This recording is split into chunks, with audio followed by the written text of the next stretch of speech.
앞선 강의에서 주소 공간이라는 부분에 대해서 간단하게 소개했던 적이 있었어요. 아마도 그 당시에는 주소 공간이라는 개념을 정확하게 좀 이해하기가 어려웠을 수도 있을 텐데 그 부분에 대해서 다시 한번 좀 명확하게 정의를 해봅시다. 자, 먼저 CPU 주소 공간이라는 것을 생각을 해볼 수 있어요. 자, CPU가 사용하는 주소 공간이다 정도 생각을 해보면 되겠죠. 하나의 CPU가 그 자신이 접근할 수 있는 전체 메모리 공간을 CPU 주소 공간이라고 표현을 해줘요. 따라서 현재 특정 CPU가 접근할 수 있는 메모리의 양은 CPU의 어드레스 포트와 연결되어져 있는 어드레스 버스의 선수에 의해 결정이 되어질 거예요. 예를 들어서 32비트 CPU다 라고 한다면 어드레스 버스 선의 수가 32개 존재하게 될 것이고, 따라서 2의 32승계, 즉 4기가계의 주소값들이 만들어질 수 있는 것이죠. 하나의 주소는 1바이트씩 할당되어진다 라고 했기 때문에, 다시 말해서 32비트 CPU인 경우에는 최대 크기가 4기가바이트에 해당한다 라고 생각을 해볼 수 있습니다. 자, 따라서 어떤 시스템에 현재 CPU 주소 공간보다 더 큰 메모리가 장착되어 있다 하더라도 해당하는 영역 이상은 접근할 수가 없는 것이죠. 예를 들어서 32비트 시스템에서는 메인 메모리의 크기가 4GB 이상 장착해봐야 의미가 없다라는 거예요. 반면에 CPU 주소 공간보다 더 적은 양의 메인 메모리가 장착되어 있는 경우에는 문제없이 접근할 수는 있겠으나, 다만 CPU가 현재 설치되어진 메모리의 주소 공간 영역을 넘어서서 접근하게 되어지게 되면 존재하지 않는 곳을 접근하게 되어지니까 시스템 오류가 발생하게 되어질 것입니다. 자, 이런 프로세스의 메모리 구성에 대해서 다시 한번 정리해 봅시다. 이전 강의에서도 간단하게 살펴봤었던 그림이죠. 현재 프로세스는 보조 저장 장치에 저장되어진 프로그램과 달리 주기억 장치의 주소 공간을 갖는다라는, 즉 주기억 장치에 탑재되어진다라는 것이죠. 자, 이렇게 탑재되어질 때는 하드디스크에 저장되어진 바이너리가 그대로 탑재되어지는 것이 아니라 몇 개의 영역으로 나뉘어서 탑재가 되어진다라고 했었죠. 코드 영역과 정적 데이터 영역, 보통 데이터라고도 많이 불러요. 그리고 힙이라는 영역과 스택 영역으로 나뉘게 되어져요. 코드 영역은 현재 프로그래머가 작성해서 컴파일 되어진 실제 어떤 내용들을 처리할 것인지를 담고 있는 바이너리들이 위치하게 될 거예요. 물론 내 프로그램에서 호출되어지는 라이브러리 함수가 있다라고 하면 그 라이브러리 함수에 대한 바이너리도 같이 이 부분에 탑재되어지게 될 거예요. 자, 이후 이 부분에 대한 코드는 그저 메모리에 저장되어지는 것이 아니라 하나의 프로세스로서 의미를 갖기 위해서, 우리 프로세스는 능동적인 객체로서 프로그램이 수행되어지면서 어떤 변화를 가질 수 있다라고 했었죠. 따라서 현재 이런 능동성은 CPU 레지스터에 의해 표현이 되어질 수 있는데, 코드 영역의 특정 부분은 현재 CPU의 프로그램 카운터에 의해 가리켜짐을 당함으로써 다음에 수행할 명령이 어디다라는 것들을 확인할 수 있도록 해줄 수 있을 것입니다. 자, 더불어서 정적 데이터 영역이라는 것은 보통 정적 변수를 저장을 하는, 우리 C 언어에서 보면 전역 변수이거나 혹은 지역적으로 선언되어지더라도 static이라는 키워드를 가지고서 정적 변수 형태로 선언되어지는 변수들이 있잖아요. 그런 변수들이 탑재되어지는 곳이다 라는 거예요. 자, 정적 데이터 같은 경우는 프로그램이 실행되었을 때 메모리를 할당받아서 프로그램이 끝날 때까지 유지되어지는 고정된 크기의 공간이다 라는 특징들을 갖고 있었죠.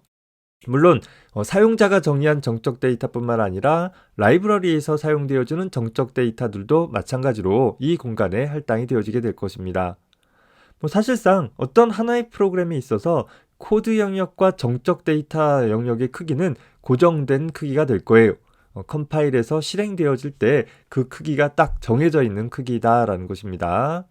다만 다음으로 살펴볼 힙이라는 영역은 소위 동적 할당된 영역으로, 우리 C 언어에서 에멀록 했거나 혹은 C++ 언어에서 new라는 연산을 통해 가지고서 동적 할당된 메모리를 확보받았다라고 한다면 그 공간을 위해 할당되어지는 영역이 힙 영역이 되어지게 되는 것입니다.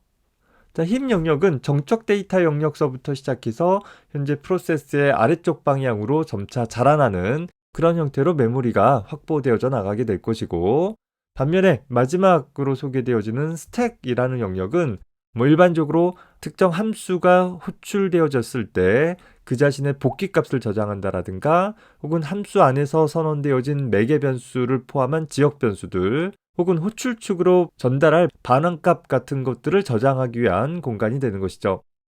필요에 따라서는 프로세스 내에서 내부적으로 함수 호출과 무관하게 스택의 정보를 저장을 할 수도 있긴 합니다. 자, 이렇게 프로그램이 수행되어지면서 현재 함수 호출과 주로 연관되어진 정보들을 담는 곳이다 보니까 얘는 함수가 호출됐다 복귀하는 과정 중에서 스택의 정보들이 할당되었다 해제되었다라는 일들이 수시로 일어나게 될 거예요. 따라서 스택 같은 영역은 현재 프로세스의 제일 마지막서부터 위쪽으로 자라나는 특징들을 갖게 될 것이고, 역시 CPU 레지스터 중에서 스택 포인터에 의해서 현재 스택의 최상단이 어디인가라는 것들을 지속적으로 관리하고 갱신해 나가는 처리들을 수행을 하게 될 것이에요. 자, 다시 정리해보면 현재 하나의 프로세스에 할당되어지는 코드 영역과 정적 데이터 영역은 고정된 크기이지만 힙이나 스택 영역은 이 빈 공간 부분을 향해서 각각 자라나는 형태로 사용하게 되어진다라는 거죠. 다시 말해서 스택 영역도 힙 영역도 무한히 할당할 수 있다라는 것은 아니다라는 것을 확인을 해두기 바랍니다. 프로세스에게 할당되어진 제한된 영역 안에서 스택과 힙이 각각 할당되어진 메모리 공간들을 나눠서 사용을 하는 것이다 보니까 동적 할당되어진 메모리를 아주 많이 수행을 했거나 혹은 여러 단계 함수 호출을 통해서 스택이 아주 깊어지게 되어지면 어느 순간에는 더 이상 할당받을 공간이 존재하지 않게 되어지는 상황이 발생되어질 수 있고, 그 경우에는 동적 할당이 실패되어지거나 스택이 꽉 차서 더 이상 함수를 호출할 수 없는 상황이 발생되어질 수도 있다라는 것이에요. 자, 앞서서 CPU 주소 공간이라는 것과 별개로 프로세스 주소 공간이라는 용어도 좀 정리를 해보도록 해봅시다. CPU 주소 공간이라는 것은 CPU가 접근할 수 있는 메모리의 범위라고 했다라고 하면, 프로세스 주소 공간이라는 것은 어느 한 프로세스가 실행 중에 접근할 수 있도록 허용된 주소의 최대 범위를 가리킨다라는 거예요. 역시 현재 프로세스 입장에서 물리적인 주소 어디에 할당됐는지와는 별개로 자기 자신의 제일 시작서부터 아마도 0번지서부터 시작해서 현재 프로세스에 대한 코드 영역, 데이터 영역 등등이 할당되어질 텐데 어디까지 접근할 수 있는지를 나타내는 프로세스 내부적으로 실행되어질 때 참조되어지는 그런 가상적인 논리 주소 공간이 될 것이에요. 물론 이 부분은 현재 프로세스가 직접 할당되어진 사용자 공간뿐만 아니라 현재 프로세스 내에서 시스템 호출 등을 통해서 접근되어질 수 있는 커널 공간까지도 포함되어지는 그런 공간이 되어져요. 그러다 보니까 사실 이 프로세스 주소 공간이라는 것은 결과적으로 앞서 설명한 CPU 주소 공간과 같게 되어질 것입니다. CPU 주소 공간은 CPU가 접근할 수 있는 범위라고 한다면 프로세스 주소 공간은 프로세스가 접근하는 범위다라는 것이죠.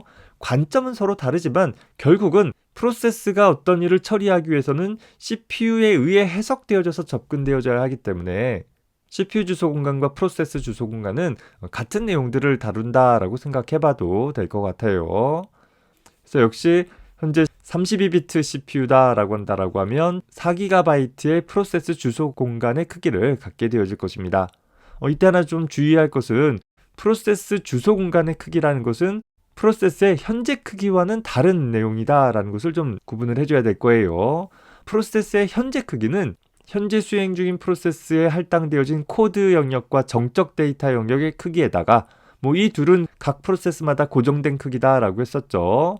거기에다가 더 더하기를 현재 시점에서 할당되어진 힙의 크기와 스택 영역의 크기만큼이 더 더해진 크기가 현재 프로세스의 크기가 되어질 것인데, 현재 프로그램이 수행되어지면서 동적 할당을 더 많이 했다? 그러면 힙이 자라나겠죠.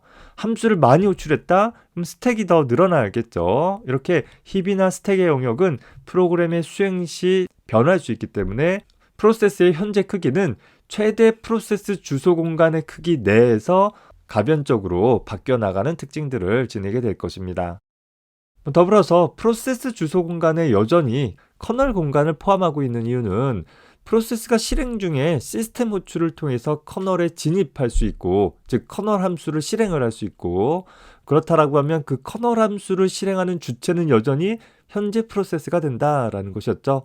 그래서 프로세스 주소 공간에 커널 공간이 포함되어 있지 않으면 커널 함수를 호출할 수 없기 때문에 같이 포함이 되어져 있는 것이고, 다만 커널 공간을 접근을 하기 위해서는 그냥 접근하면 되는 것이 아니라 모드의 변화가 필요하다라는 것을 앞선 강의를 통해서 살펴보았었습니다.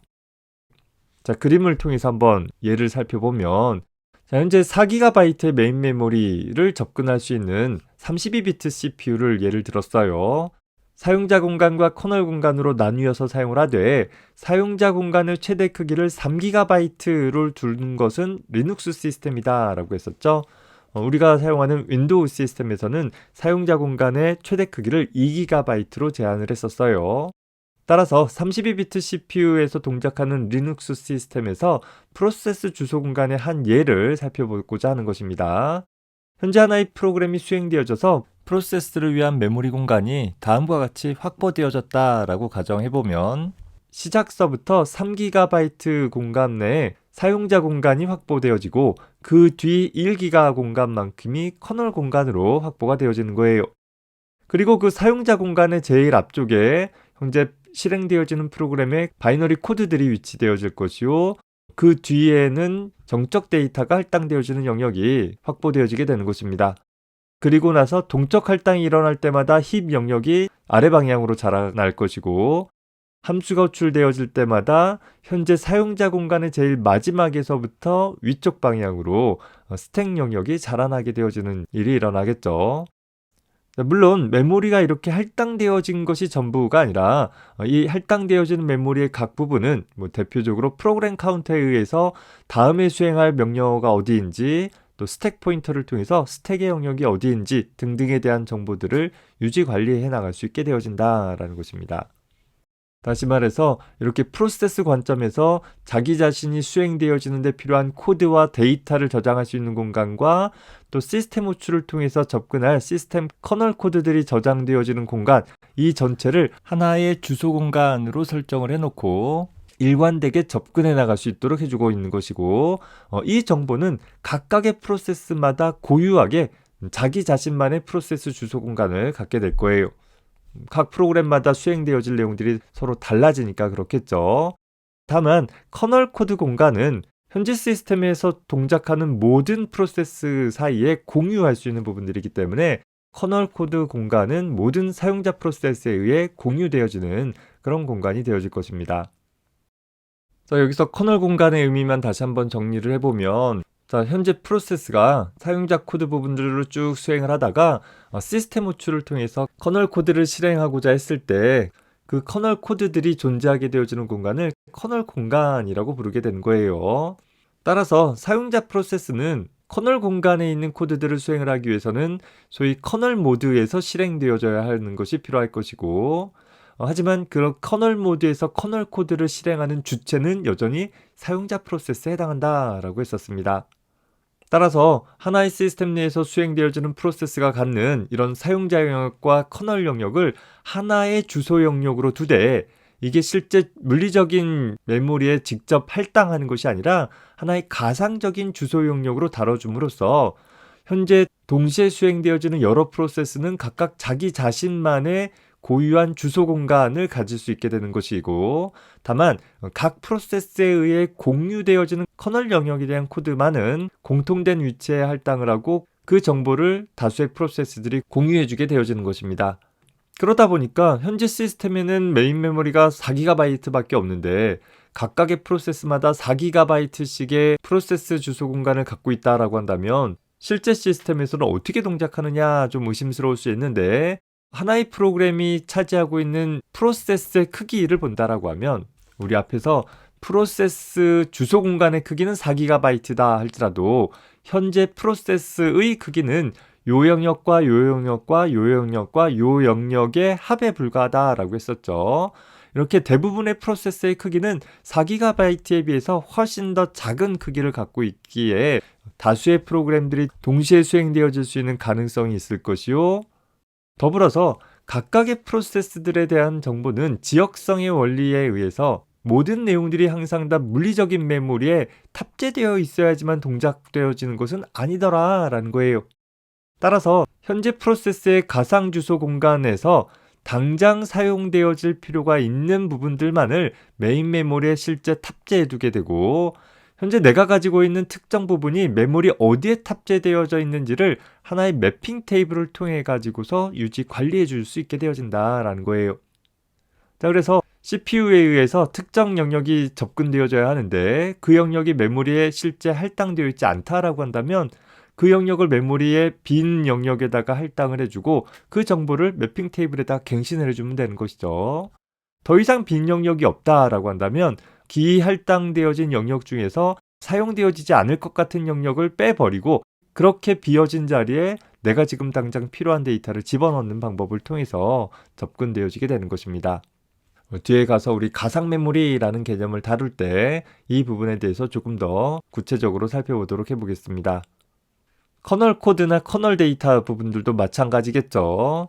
모든 커널 코드들이 항상 수행되어지는 상황은 아닌 것이니까 그 중에 필요한 부분들을 매핑 테이블을 통해 가지고서 실제 물리적인 메모리 특정 영역에다가 할당해주면 된다라는 것입니다. 정리해보면 프로세스 주소 공간은 각각의 프로세스별로 독립적으로 할당되어진 공간이 돼 실제 물리적인 주소 공간이 아니라 가상적인 공간이다 라는 거예요. 그저 프로그램 입장에서 내가 실행되어지기 위해서 데이터는 어디 있고 스택은 어디 있고 힙은 어디 있고 그 배치를 가상적으로, 즉 논리적으로 그냥 해놓은 것이에요.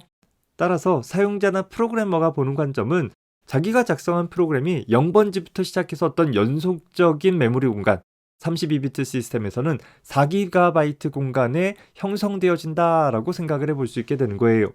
그리고 CPU는 항상 현재 최대 크기의 메모리가 설치되어 있다라고 가정을 해서 32비트 CPU 같은 경우에는 4GB의 메모리를 하나의 프로세스가 온전히 사용한다라고 가정할 수 있게 되어진다라는 거예요.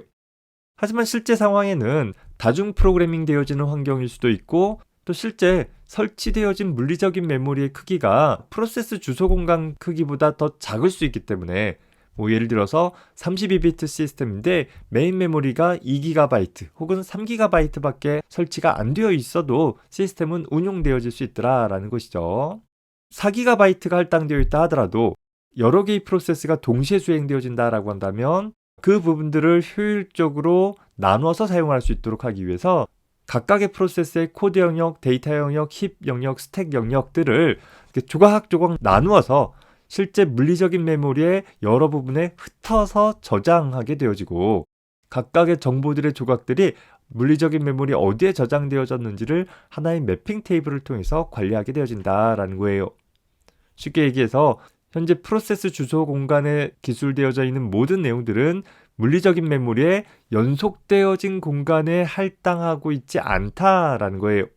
뒤에 가서 메인 메모리의 연속 할당 방법과 비연속 할당 방법에 대한 차이점들을 정리할 때 다시 한번 살펴보도록 해봅시다. 자, 그림을 통해서 정리를 하면 32비트 리눅스 환경에서 A라는 프로세스의 주소 공간은 다음과 같고 역시 B라는 프로세스에 대한 주소 공간은 다음과 같을 거예요. A도 그 자신의 코드 영역, 데이터 영역, 힙 영역, 스택 영역을 갖고 있을 것이고 B도 그 자신의 코드 영역, 데이터 영역, 힙 영역, 스택 영역을 갖고 있다라는 거예요. 각 프로세스의 사용자 코드 영역은 각각의 프로세스마다 서로 다른 크기를 갖게 되어질 것이에요.